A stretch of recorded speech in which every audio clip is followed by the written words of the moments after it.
Hello and welcome back to Chasing Green Arrows. This is our FPL weekly special. I have with me my brother Yusuf Ismail. How are you doing? I'm doing good, bro. How you been? I'm doing well. It was a week for differentials. Chris Wood picking up a hat trick, Iheanacho killing it. You called it. You put his name in my head and it worked out. Some people kept him captain. That's incredible if you did that, but not a bad week in terms of that. But apart from Salah, the big hitters not really showing up. Bruno again disappointing. Your initial thoughts on game week 33 before we head to game week 34? It was a struggle. I think overall there's a couple of like Chris Wood, whoever stuck with him, because I think some people had him in their team that hadn't removed him. He was injured. If you had him, fair play to you. He finally gave back those returns. Obviously, we don't know if he's going to continue this form. It was a pretty intense match from Burnley. So that was a crazy. If you kept it, that's a crazy pick. And I think Salah, people who betted on Salah, they were finally rewarded a bit. He came back into some form. He He scored missed the goal. another chance. He could have easily got a couple of goals. There you go. So like I think the Salah train, considering the run in, is back on. But Yeah. apart from that, there was it was bad everywhere else, man. It was very like I had think yeah I had Dallas on the bench. I thought against United, United would score. They didn't, did they? If I'm not mistaken. No, United didn't score 0-0. Yeah, it was a 0-0, right? So it's like that's the only one regret that I have, that I benched Dallas. But overall, it was a pretty low week, I think, for everyone. Yeah, I can't believe you benched Dallas after he scored two for Man against Man City. But yeah, I agree with you. It was a different kind of week. City and Tottenham also not playing. But let's just see the fixtures for next week. And I just wanted to talk to you about Chelsea. Are you going to move away from their assets? Because, there's a lot of talk that they're going to be playing the Champions League. Of course, they already played one game against Madrid. They have another game coming up. They're playing City as well. Uh, is it this week? No, it's the week before. Sorry. This is the week after. Sorry. They're So not the playing. current this week they're playing Man City, No, and they're they're going. not. They're not. They're not. This is the They're week not. before. Go previous. Okay, sorry. Here we go. Yeah, I they're moved. playing. Yeah. So They're playing Fulham, so you can keep some assets. But the only problem with Chelsea, there might be rotation because they're playing Fulham, but they also have Madrid on the Wednesday, if I'm not mistaken. So there will be yeah. rotation there for sure. So exactly who's going to start, who's not going to start, it's going to be a bit confusing for Chelsea. And then the week after, like you just showed us, they have Man City as well. So I think moving away from Chelsea assets, some people just because of rotation and fixtures. And then Arsenal after that. That was, yeah. So it's a fixture and rotation policy issue because they're also in the FA Cup final, they're in the Champions League semi-final. If they have Madrid in, they're playing Fulham, but that's what I'm saying. Yeah, they're playing Madrid. So are you going to keep the players? They did keep a clean So sheet against West Ham, but I don't know. The likes of Aspilicueta, Rudiger, are they going to consistently play with the Champions League there as well? so I moved away from Chelsea assets this week because I wildcarded. So I had Aspilicueta, but he was very inconsistent. Sometimes wasn't getting picked. I think Chelsea slipped a bit with their clean sheet record in the last couple of games as well. So I moved away from Chelsea. I think this, like how people moved away from Man City, recently. I think with Chelsea it's the similar call because they have a full schedule basically.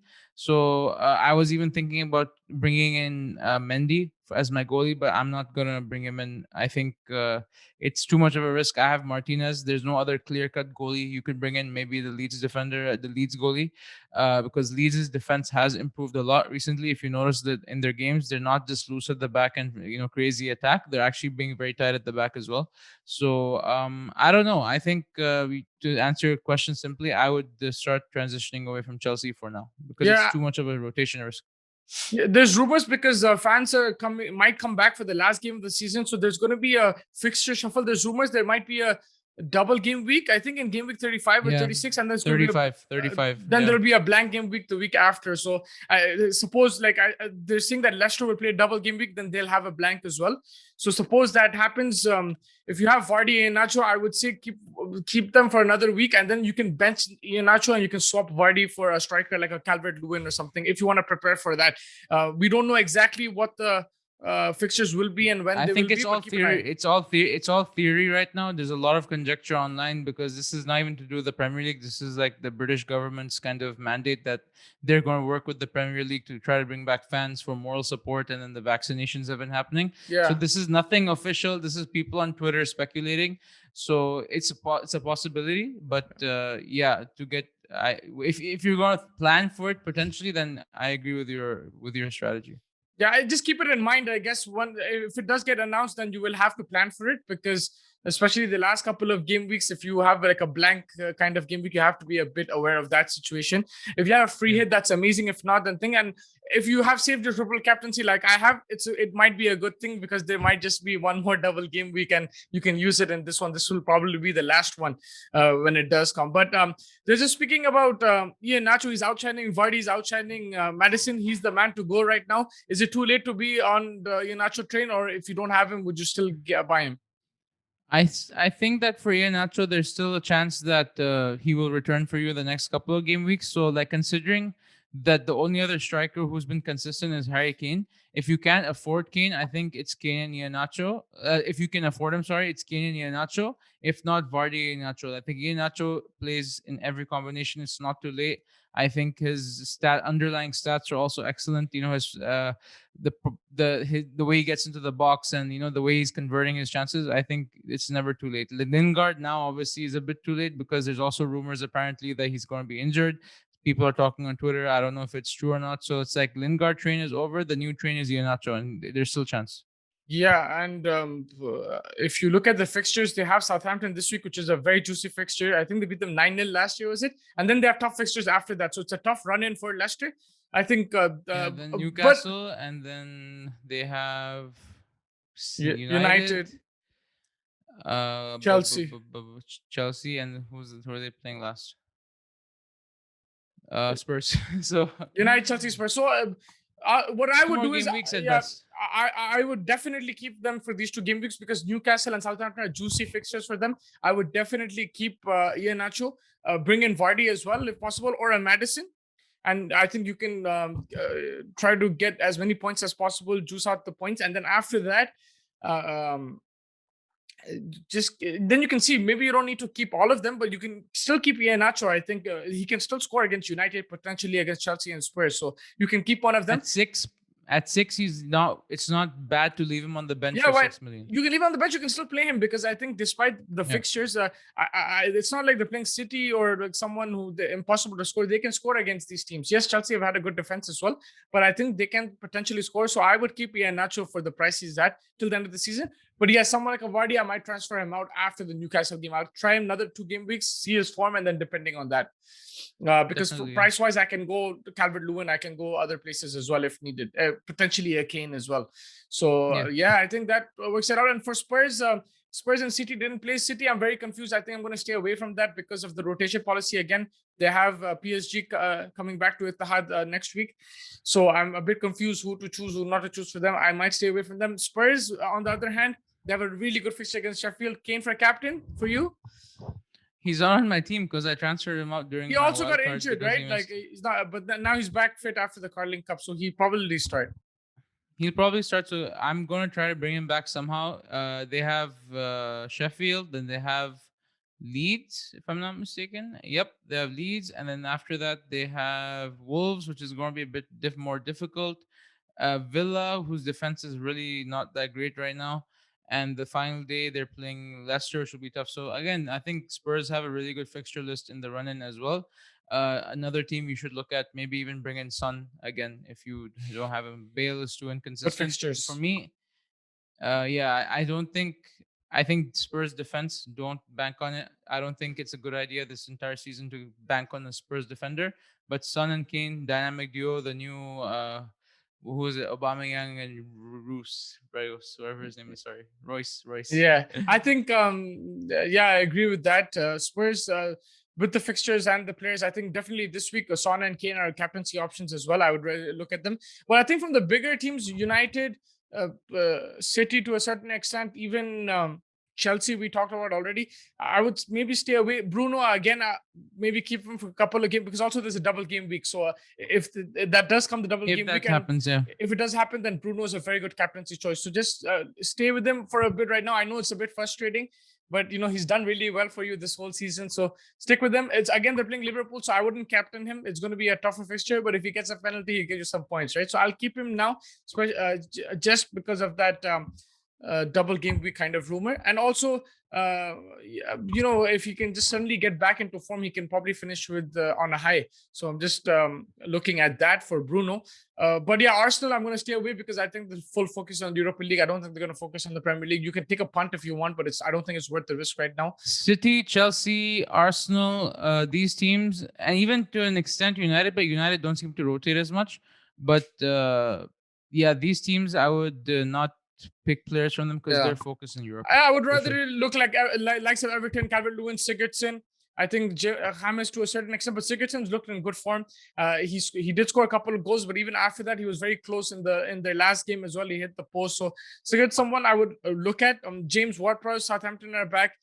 He's good at free kicks. Danny Ings is a good option if you want a striker option. So I would look at these teams a bit more. West Brom, Pereira is a bargain. I feel that I would stay away from West Ham now because they just have a lot of injuries. There's rumors again that Lingard might be out for Lingard, the yeah. season. Cresswell is injured. He's out. Antonio is out. Who else is there's one more player I'm missing. Suddenly the defense is looking very weak as well. So that looks a bit dodgy over there for West Ham. But West Brom, on the other hand, they're playing Wolves, and West Brom have been in good form. They're unlucky not to win against Aston Villa. They conceded a goal late on. But the likes of Diagne and Pereira, I think, are good shouts. They're looking in good form, and they're playing against a Wolves team who just got battered 4-0 from Burnley. And Burnley themselves are looking good with Chris Wood back in form.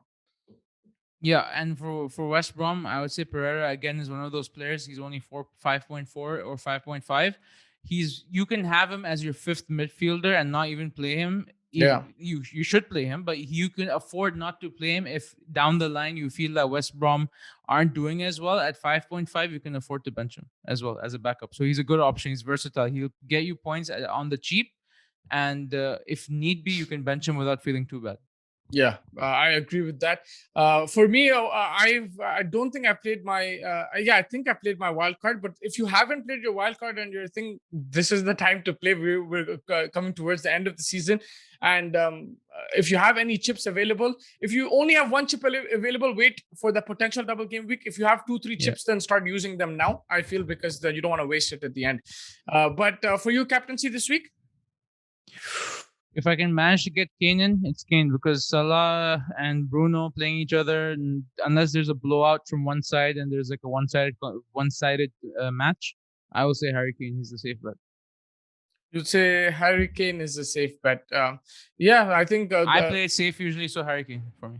You go Harry Kane. Yeah, I think with injuries to Lingard and not many other options, United playing Liverpool, tough fixture. I think that's a good shout. For City, I really don't know who to captain. I think it's a very good fixture for them, but I don't know exactly who's going to start. Maybe Gundogan. Our official position is no City. Forget about it. So let's not pick a captain from City. Yeah, I was just looking at the fixture and I was tempted, but you're right. We don't even know if that guy's going to start if we pick him as captain. Yeah, bro, I think that bro, if you believe me, like last time, Captain Iheanacho.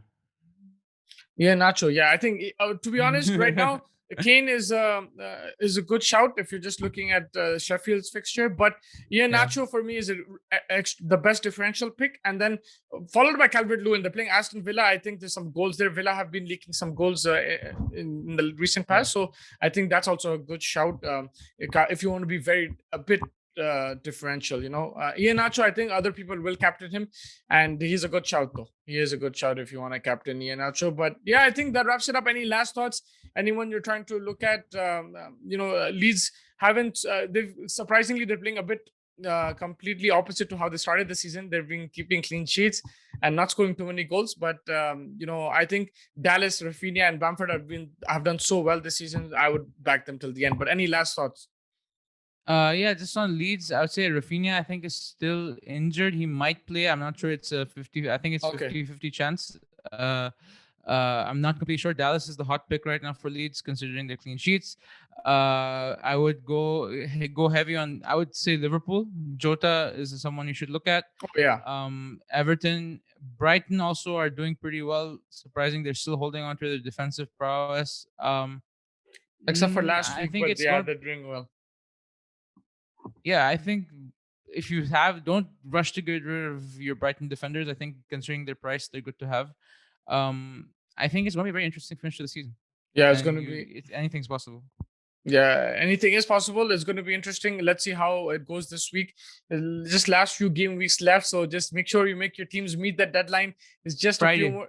Yeah, it's on Friday, before the Southampton Leicester game. Make sure you meet it. It's at what is it, 8 o'clock BST, British Standard Time. So make sure you. It's just the last few game weeks, so just put that effort in. And if you want to be different, just check the press conferences. Put Saint Maximin captain against Arsenal. But yeah, I think it's a good time if you're mid table, take some risks. If you're on top, don't do anything stupid, and you don't need to do anything very out of the box. Go with the informed guys. And yeah, I think that kind of wraps it up. We'll decide on the next week if we need to keep the likes of Bruno, Kane, and because we'll have a better idea of the double game week and everything like that. So until then, like and subscribe to our channel. Ask your questions as well. If you have any questions, you can ask us on Instagram, on YouTube. You can comment as well on the video with your questions, and let us know who you're captaining this week. And thank you so much for joining me. And I will catch you soon. Best of luck.